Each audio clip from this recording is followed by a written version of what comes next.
real experience of your product, and your physical infrastructure may not even matter. So how do you gear up? Now, of course, this is something you all recognize. You've probably all done it yourself. But the interesting thing is that it's happening in sector after sector. Financial services and most of those were sectors which got disrupted early. But we find now, even for very basic sectors, this happens.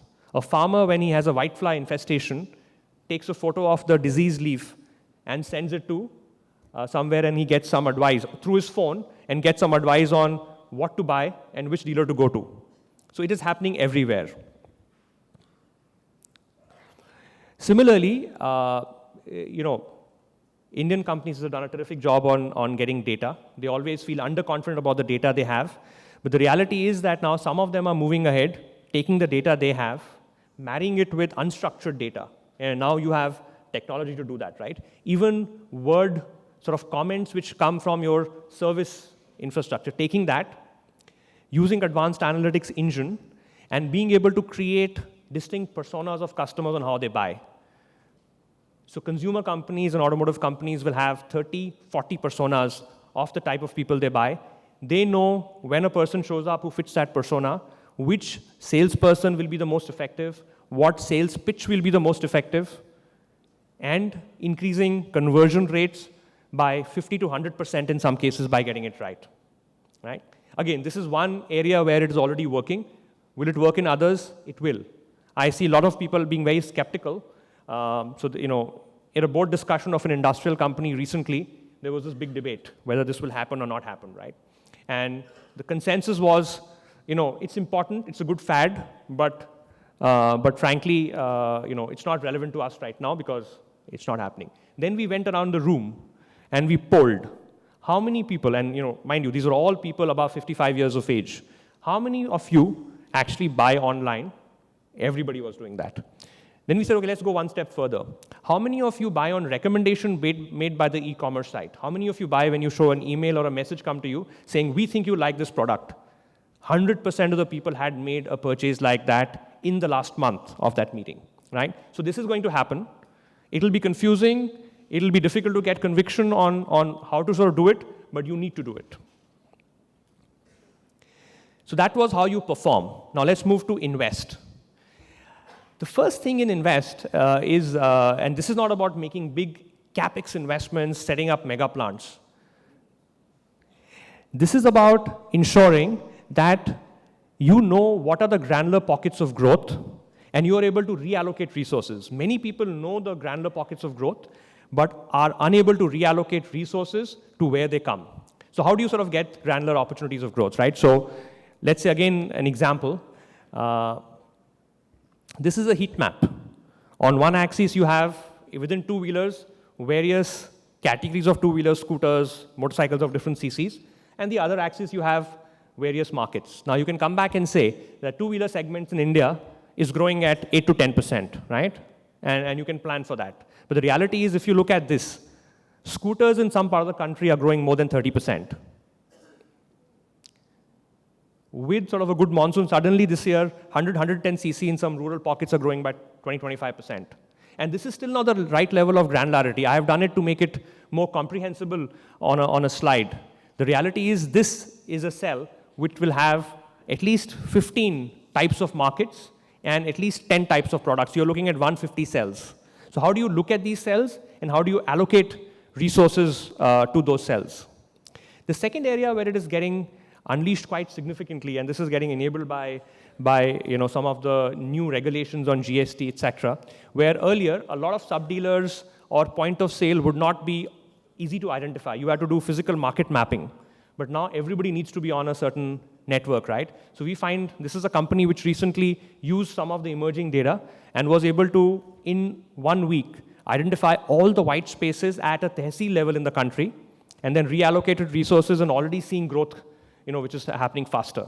So the big theme around investment is, do you understand granularly where real growth is lying, and are you allocating resources, which is your best people, your marketing budgets, behind those pockets of opportunity? Let's move to create.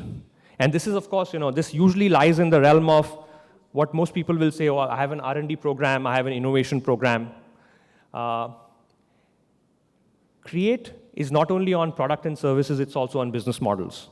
Some of the big creation or disruption on business models are where people are going pay-per-use on many, many things, right? But I'm going to use 2 examples of where people found real pain points and were able to do some real breakthrough creation. So let's take an example from the medical devices industry. I don't know how many of you sort of understand sleep apnea. It's a disorder which affects lots of people. The problem with medical devices and pharmaceuticals is that compliance tends to be horrendously low across categories, right? It's not only about simple diseases, it's also about chronic.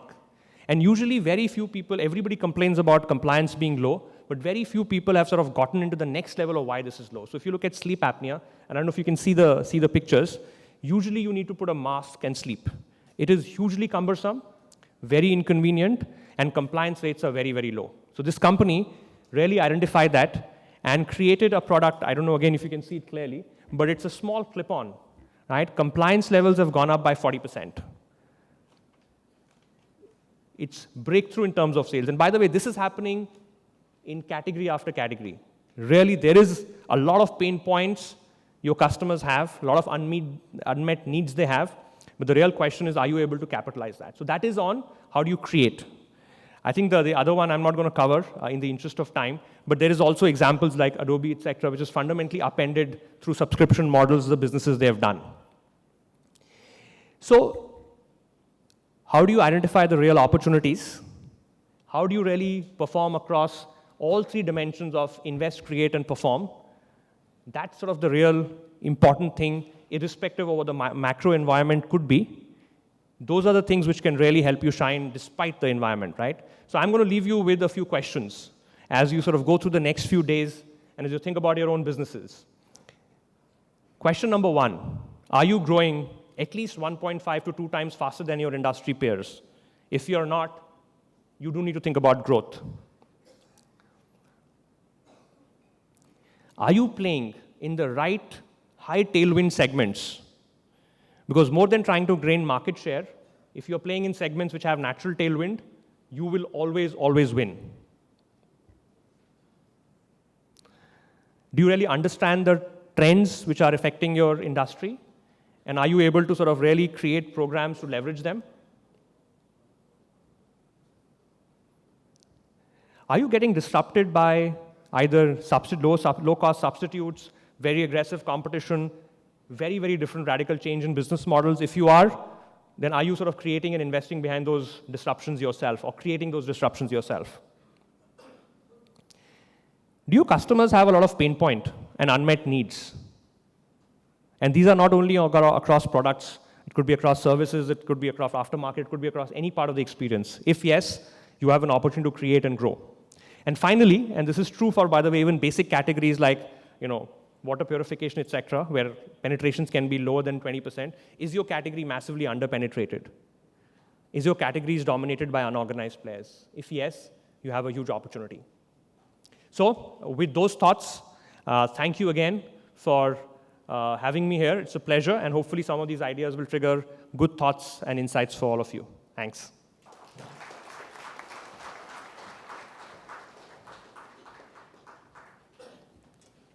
Thank you, Mr. Jaydeep. I now invite our Group Captain Vijay Kumar, Executive Director, MMA, to brief us on the convention special issue of the business mandate.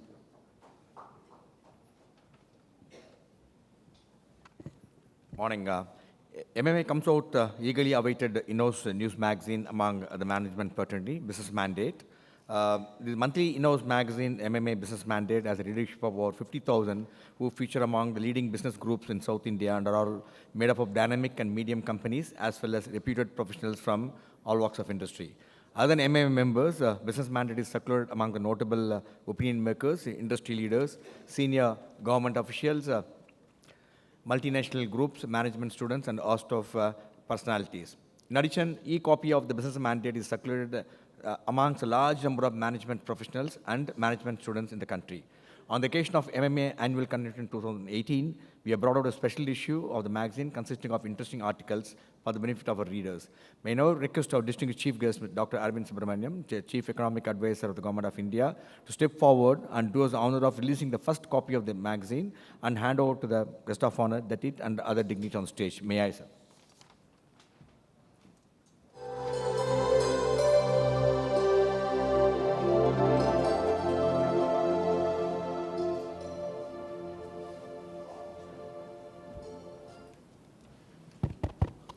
Thank you, sir. Ladies and gentlemen, we now come to the most awaited moment of the inaugural session, the inaugural address by our honorable chief guest. He needs no introduction, but the protocol demands. Dr. Arvind Subramaniam is the Chief Economic Advisor to the Government of India, named as one of the world's top 100 global thinkers by Foreign Policy magazine, and one of the top 30 masters of the mind in India over the last 30 years by the India Today magazine. Ladies and gentlemen, it is my privilege to invite our honorable chief guest, Dr. Arvind Subramaniam, to deliver the inaugural address. Good morning, everyone. I want to thank, first of all, the Madras Management Association for inviting me here. Distinguished members on the dais, audience members, it's great to be in my hometown, Chennai. It's lovely to be here. One of the additional bonuses today for me is a close friend and colleague and one of the jewels of the Indian civil service. I have him as a captive member of the audience. He has nowhere to go but to listen to me, TV Somanathan. So it's a great delight to have him as a captive member of the audience.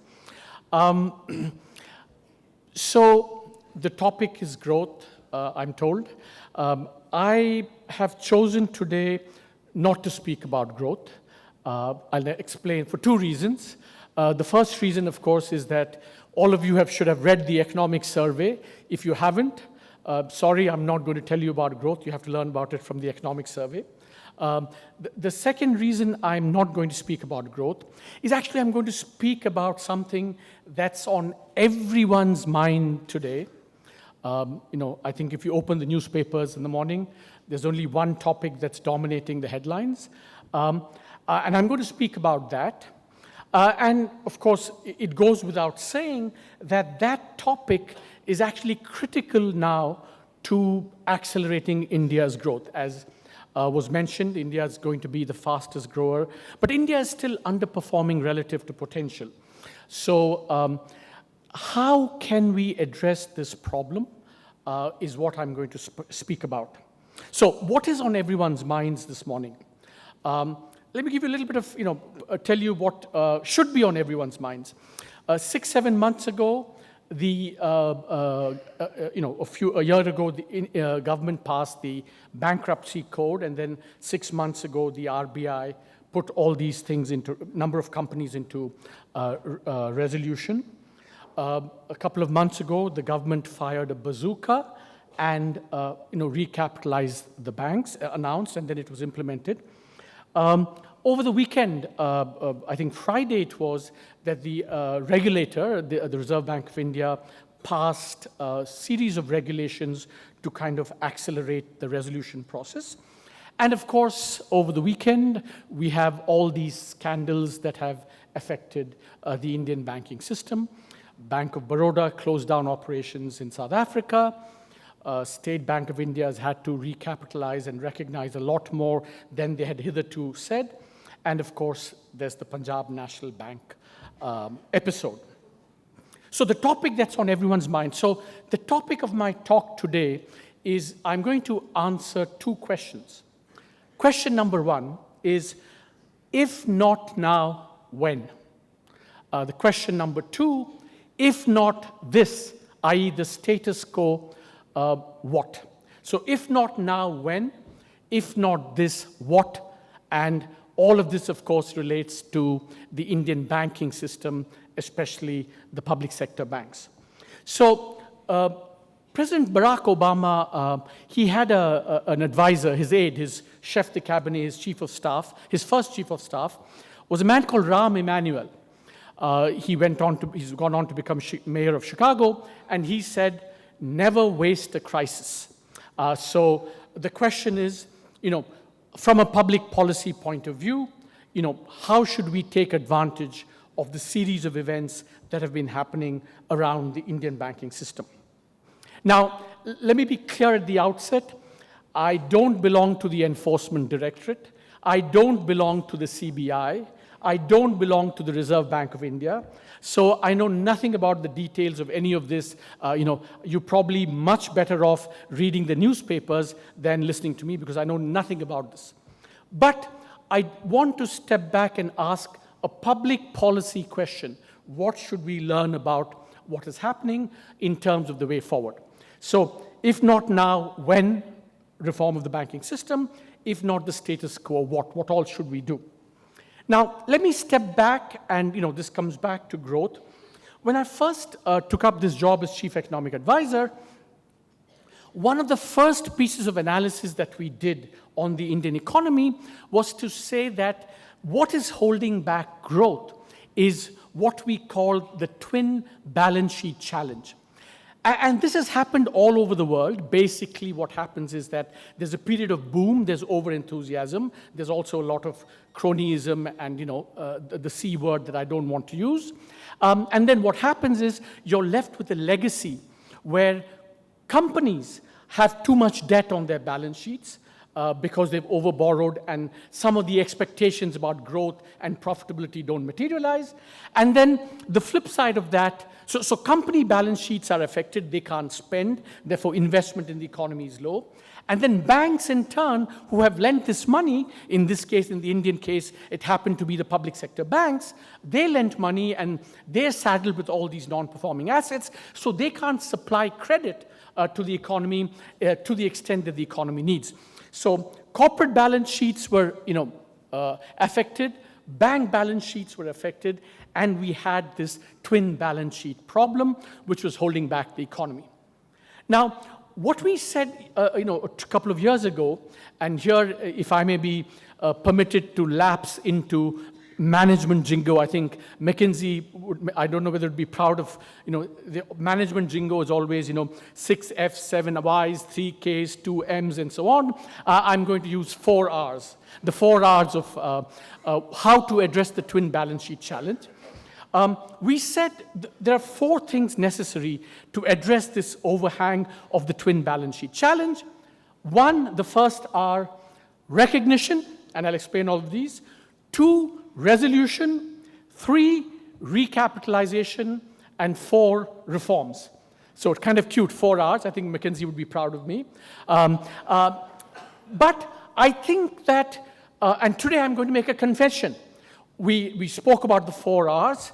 A kind of confession, a mea culpa. We actually failed to recognize there was a 5th R, and I want to come to that at the end. The 5th R that we forgot was regulation.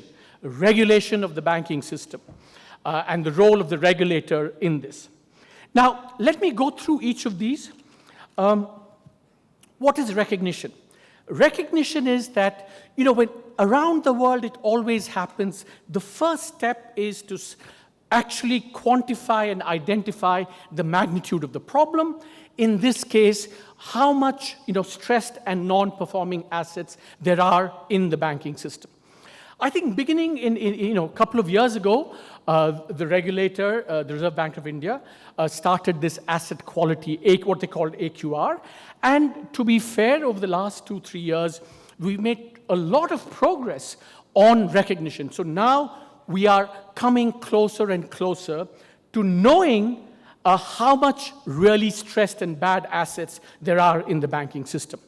But I'm going to give you on this recognition. I gave a talk about 5-6 months ago, and if I may be a little bit immodest, I call this the Subramanian law of recognition, or rather, the Subramanian law of non-recognition. That is, at any point in time, the number of bad assets in the system are always 20 to 30% more than what people tell you at that point of time. And I say this not because I know, as I said, I know nothing about this. I know this as an iron law because this is what happens all around the world. There is always a tendency to not be, you don't know, you don't care to find out, all kinds of reasons. And, even over the course of the last 3 to 4 months since when I first said it, this iron law is proving to be true, unfortunately, that, we're discovering that there are more, stressed assets than we thought and we were told there were.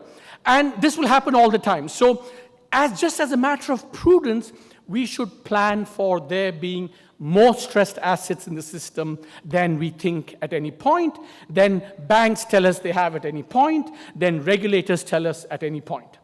So, but to be fair, I think we've made a lot of progress on recognition, the first R.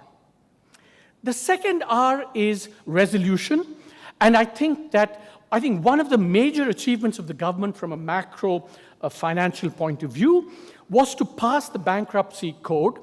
And the government and the RBI deserve a lot of credit for actually now using this as the framework for getting out of this. So as you know, there's a first list in the NCLT process of 12 major loans.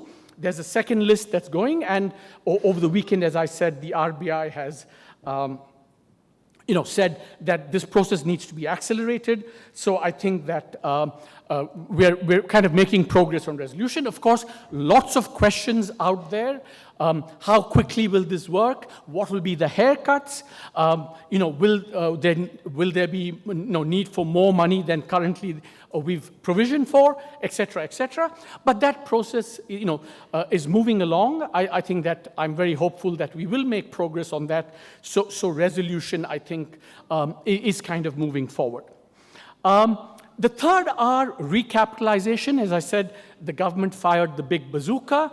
2.1 lakh crores, 1.3% of GDP. Money was given this year, 2017-18. More has been provisioned for next year.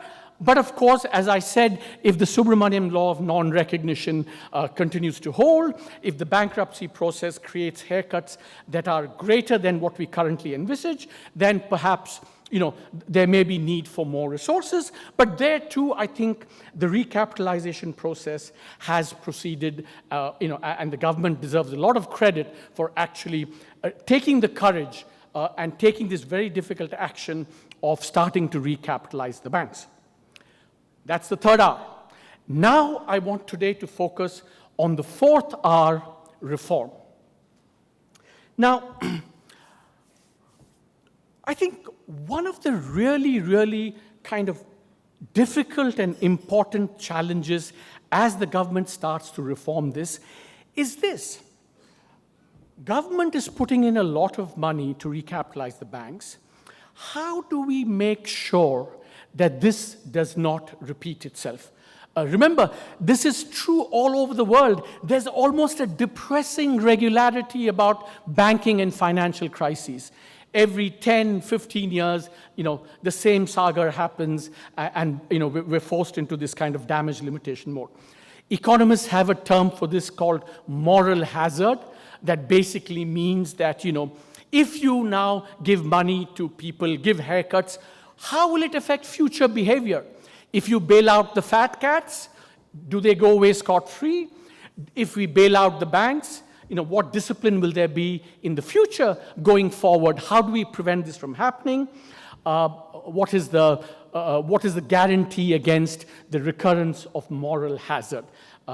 By the way, economists use fancy terms, but it's actually very, very simple. By the way, I forgot to mention that, I'm going to be saying a lot of things, but I checked with my mother astrologically. I think I'm protected by the gods because Jupiter is in retrograde motion, which is good for me. So I think, as they say, Guru Vakarikaran. So I think I'm protected by the gods today because I'm going to be saying some, important things. Now, what is the big element of reform going forward that I think has to be on the table? And I want to spell it out, and I also want to elaborate on what I think is the new case for the reforms that I'm going to advocate. I think one part of the reforms that I think government is very sensitive to, aware of, and in terms of when recapitalizing the banks, think of the banks as, having we have some, slightly unviable banks. I think over time they have to be shrunk, and I think that's a strategy that, the government is very aware of. But I think the recent episode, involving these major public sector banks, big banks, which we thought actually were reasonably efficiently run, they have got into trouble.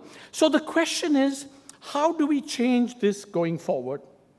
And I'm going to argue very strongly that the if not now, when, if not so what case must now involve a serious consideration of entertaining the possibility of much greater majority private sector participation of the public sector, in the public sector banks. I think that has to be on the table now. Why do I say this? Of course, I think that if you think about it, what all these new episode tells us is that, a lot of taxpayer money is going to solve this twin balance sheet challenge, right? The question is, are we getting enough value for this taxpayer money? And will this taxpayer money be better protected under current governance and ownership structures, or will it require different ownership structures? So one possibility would be, even before we entertain this more private sector participation in the public sector banks, is people say, let's reform governance in these public sector banks. There's a committee report on this. Why not improve governance in the public sector banks? I know nothing about management. I know nothing about running companies, let alone about running banks. But I would ask the question, what is it, supposing you recommend corporate governance reform of the banking system, we have been at it for 30, 35, 40 years.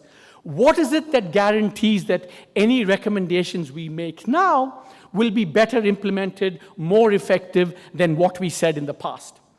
To be a little bit mischievous, I'm reminded of Albert Einstein's quote, "Insanity is doing the same thing over and over again and expecting different results." So I think that's the question we have to ask when we say reform corporate governance structures. So that's one. So now, what is the case for more private sector participation in the public sector banks? I, in fact, think there are 2 or 3 very new arguments where we should consider why we should have more private sector participation. The old argument is playing itself out. Cronyism, whatever, all those things, controls within banks, et cetera, et cetera. Can it happen easier under current governance structures? Open question. But I want to make 2 or 3 different cases, new cases for privatization of some of the public sector banks. By the way, I'm not saying that all banks should be privatized, but I think we should allow the possibility for more private sector participation in the public sector banks. My case number 1, new case number 1, is that people forget that public sector ownership, ironically, actually handicaps public sector banks from, for example, in terms of recruitment procedures, HR procedures, governance, procurement procedures, and so on. So in some ways, if you think about it, current structures handicaps the public sector vis-a-vis the private sector. So if you want to actually create a level playing field, of course, you can make the private sector more like the public sector, but I think no one will recommend that. I think we should relieve some of the constraints on the public sector to kind of give them more freedom. That's one new case. The second new case, I would argue, is that if I've learned one thing over the last 3 or 4 years, I have learned that decision-making in Indian government is actually almost paralyzed by the fear of what I would call the 4 Cs. The courts, the CBI, the CVC, and the CAG. So there's a kind of pall of overhanging. And by the way, this is a pall hanging over good, honest decision-making. It's not about, the bad guys will always do bad no matter what the thing, but it's the good decision-making that's affected by these governance structures. I think we need to relieve this pall overhanging the public sector, and one way would be to say more private sector participation. So that's my second case for why there should be more private sector participation. And let me give you my third case, a totally new case for why I think there should be more private sector participation. In the economic survey, and in a piece that I recently wrote, one way to think about India is that if you think about India even today, I think, and given that all of you are creators of wealth in the private sector, I would very strongly argue, and based on my 3.5 years, that Indian society is genuinely ambivalent about the private sector. There's still a kind of wariness, an anxiety, and I'm not saying good, bad, right, wrong, I just detect that. And there is a good explanation for that. And that explanation I capture in this term, saying that India has gone from crony socialism to stigmatized capitalism. Capital is stigmatized in India for various historical reasons. There's always the suspicion, has Indian capital thrived because of its proximity to government? And we know there are lots of people who've done so. So this is Indian capital. We're always unsure. Are these good guys or really are they not good guys? We don't know. I'm not saying you're not good guys. You're all very good guys. But I think there's always this suspicion because of what's happened. Because think about it. Think about it. In the 90s and 2000s, when the IT sector boomed, I would say that, it's not my opinion, this is my perception of public opinion, I think that India thought this is the era of good capitalism. These are guys internationally competitive, high corporate governance standards, not so many favors. They did get, by the way, favors from government, which people forget. But, basically they thrived not because of proximity to government, but because of distance from government. And then we had so that was the era of good capitalism. We were ready to embrace the private sector. And then all these scandals broke out. And then once again, we became very ambivalent about the private sector. We had scams. I call that the rent Raj, because there were ethereal rents, spectrum, terrestrial rents, land, subterrestrial rents, coal. So there was kind of rents everywhere in the system. And again, capital became stigmatized. Why do it's a kind of long-winded way, because the third point I was going to make was, what is the connection? What is the new case for private sector participation? And the connection is this, and it's kind of being borne out by recent events. What happened in the boom period was, the infrastructure boom, we had this odd situation where that was financed mostly not by private banks or by private capital markets. It was financed mostly by public sector banks. So public sector banks lent to private sector companies, and that has proved toxic. Getting out of that has proved toxic because now when we're trying to get out of it, and this is the problem with stigmatized capitalism, there's always the suspicion, haircuts to the private sector. Is someone making off? Is there more corruption in the system? So the difficulty of exiting from this, I think, says that going forward, we should have less public lending to private sector, and one way of achieving that is to have more private sector participation in the banking system and, of course, in generally as well. So if not this, what? I would say much more private sector participation in the public sector banks. My last point, and I'm going to end here, and then depending on what the organizers want, we can either have questions or we can, I don't want to hold forth for too long because I want to come to my last and another new point that I want to make. As I said, McKinsey would have been a little unhappy with me because I missed out on the fifth R. The fifth R is regulation. Now, one thing we have to ask in the current context of all that's happening, of course, is that, we know that for whatever reason, internal controls have broken down in the system. and that's why we have this. But of course, we have to ask ourselves also another very important question. What about the external controls? What about the controls exercised by the regulator and the supervisor? What was happening there as well? And that's an important question we need to ask going forward when we think about the fifth R. Now, so there are two reasons to think about regulation. Just as I said, there's a new case for more private sector participation. There is a new case also in India for thinking more seriously about how do we get better regulation of the banking system. The first case, of course, is what's happening. How do we prevent these things from happening? There have to be better internal controls, auditing has to be better, but there also has to be better external controls, better regulation and supervision. That's the first case. But here's the new and second case why we need to think much more about regulation. I think people forget that more private sector participation is no panacea. It is no guarantee that the financial system will not get into trouble. Because after all, if you look around the world, what happened in the global financial crisis in the US, in Europe,